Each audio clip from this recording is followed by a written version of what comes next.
আসসালামু আলাইকুম। নোবেল প্রবর্তক আলফ্রেড বার্নার্ড নোবেল সুইডেনের নাগরিক ডিনামাইট আবিষ্কার করেন। প্রদান প্রতি বছর 10 ডিসেম্বর নোবেলের মৃত্যু দিবসে। 6টি বিষয়ে চিকিৎসা, রসায়ন, পদার্থ, সাহিত্য, শান্তি, অর্থনীতিতে দেওয়া শুরু হয় 1968 থেকে। প্রথম নোবেল পান পদার্থে উইলহেম কনরাড রন্টজেন জার্মানের। রসায়নে প্রথম পান জোকোবাস ভ্যান্ট নেদারল্যান্ডের। চিকিৎসায় মিলফন বিহরিং জার্মানের।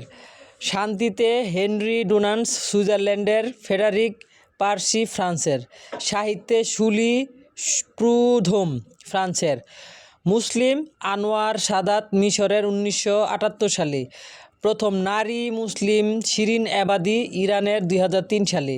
এশিয়ানের রবীন্দ্রনাথ ঠাকুর ভারত 1913 সালে। সাহিত্য বাংলাদেশে ডক্টর মোহাম্মদ ইউনুস 2006 শান্তিতে। নারী মেরি কুরি 1903 পদার্থে। 1911 রসায়নে।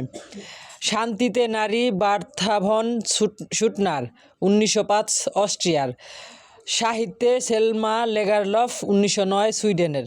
চিকিৎসায় গার্টি কনকুরি 1947 যুক্তরাষ্ট্র। অর্থনীতিতে ইলিয়ন অস্টম যুক্তরাষ্ট্রের। আফ্রিকান নারী ওয়াগ্গারি মাথাই কেনিয়া।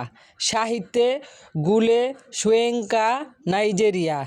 দক্ষিণ এশীয়র মধ্যে প্রথম সিভি রমন 1930 পদার্থ। মোট বাঙালি পান 3 জন, দেওয়া হয়নি 1940, 41, 42 সালে দ্বিতীয় বিশ্বযুদ্ধের কারণে। ধন্যবাদ।